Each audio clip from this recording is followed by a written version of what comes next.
Good morning. It's John Labman speaking to you from Hollycong, Pennsylvania in the eastern United States. And it's Thursday, the 19th. See, I always have to look at the date and time. It's about 10:30 in the morning here. Today I want to talk to you about something different. I was going to talk about thoughts today, and I decided, no, let's talk about something else. Let's talk about the fact that in the 21st century, the guru is or should be dead. In other words, that figure that everybody looks to for divine guidance, who then comports him or herself as if he or she is better than everyone else because they've reached some sort of spiritual attainment, that figure really is kind of outdated.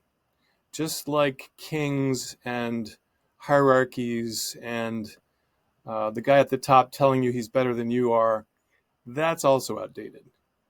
Just like people taking advantage of you simply because they're rich, that's also outdated. We don't really need to live in a world like that anymore.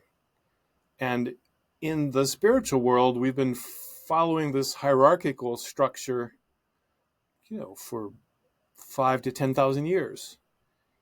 And in an age where we're trying to be democratic, it's time for spirituality to be democratic too. And what do I mean by that? Well, the guru has the same constituent parts that you do. He or she has a left brain and a right brain. That left brain and right brain can constitute your humanity. And honestly, all of us have right brains that will directly connect us to a felt sense of the divine or of God or all that is, or whatever words you want to put on something that can't be named. The only difference between you and the guru is the guru spent time uncovering their connection to the divine through the right brain.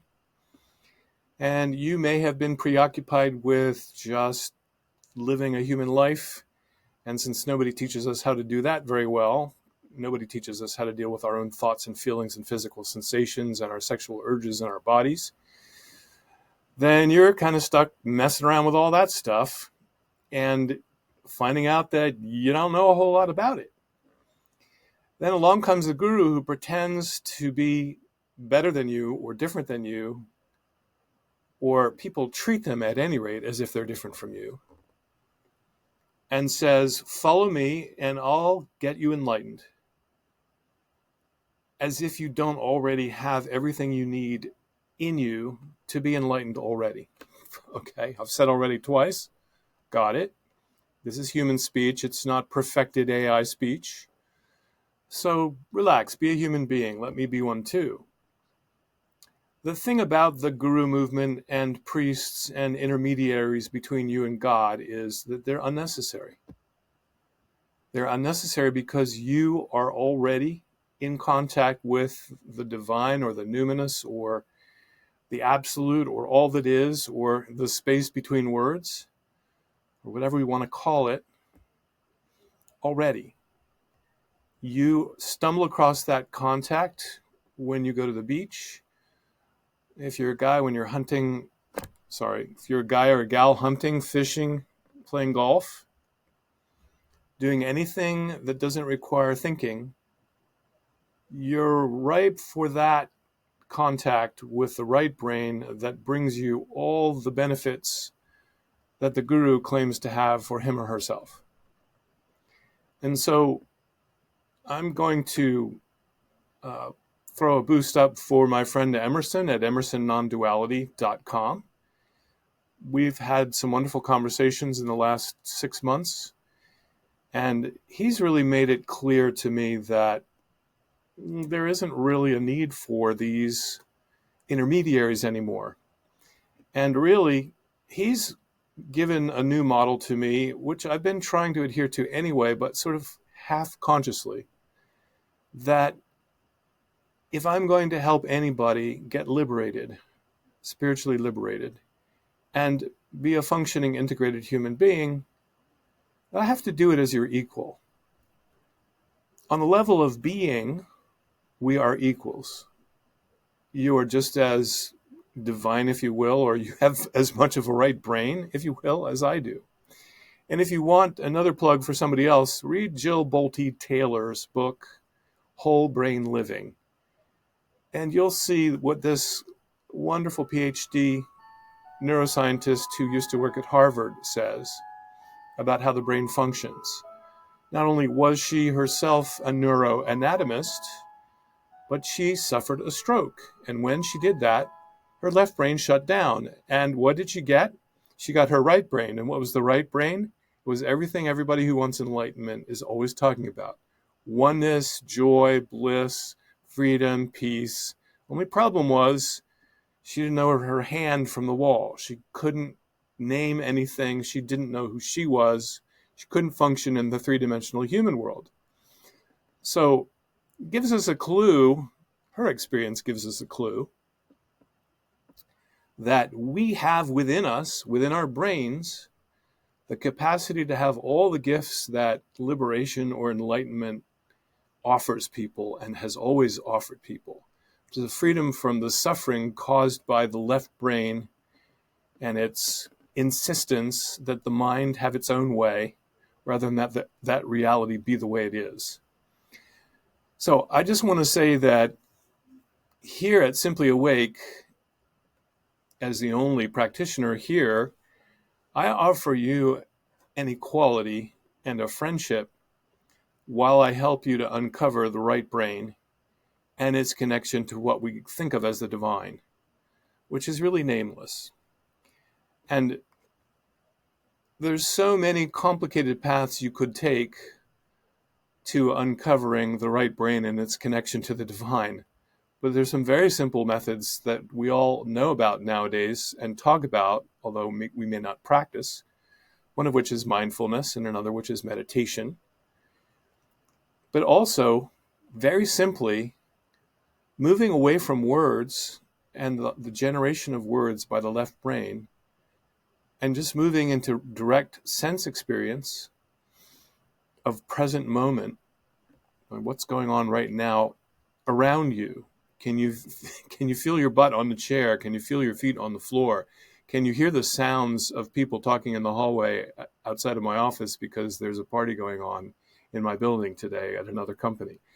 Can you feel the air from the heating system if it's, got a fan blowing, which I do? Can you feel that on your face?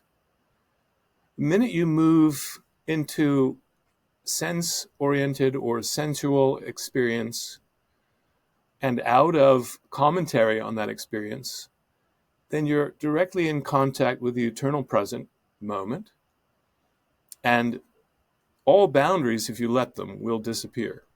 Boundaries are simply borders made by words. Yeah, borders, borders made by words. We really exist in the right brain's experience without any boundaries between us and the absolute and the rest of the universe. So this guy over here, me, I've been in a religious cult for 7 years. Before that, I was in a commune for 3 months. The religious cult almost drove me to suicide. The commune drove me into a mental hospital. So they put me on a month-long fast, if you can believe it, pretty much in isolation. And I was already depressed and got more depressed. So I've got some really bad experiences in my past and kept choosing those kinds of teachers who were going to be up there on the pedestal and better than me, and going to see the great saints and the avatars and hoping for some blessing that would make me enlightened. The truth is, none of that's necessary. You are already that. You're already connected to the divine. And if you simply learn how to be human, deal with the left brain enough so that you aren't kind of in turmoil in the left brain all the time, caught up in that drama, then it'll be very easy for you to begin to access your right brain connection to the eternal present moment and to infinity and a sense of infinity, a felt sense of infinity, And to all the emotional benefits that we think of as coming from enlightenment, including love, kindness, compassion, empathy, peace, freedom, and contentment. A basic level of contentment that says, everything's okay right now. And isn't that wonderful? I'm here and I'm alive. That's an amazing gift. So you don't really need a guru. You don't need an elaborate spiritual program from Tibet or Myanmar or Vietnam or some ancient tradition. You can actually wake up very simply and very easily and very readily with a little bit of time. And if you don't, well, an effort too, okay? Let's face it, we've got to dig through some stuff before we get to the gold underneath. Congratulations if you're doing that on your own and you're having success with that. Keep on keeping on. If you're not able to do that on your own, if you need some help, I promise you, my purpose is to introduce you to your liberated self and then disappear from your life.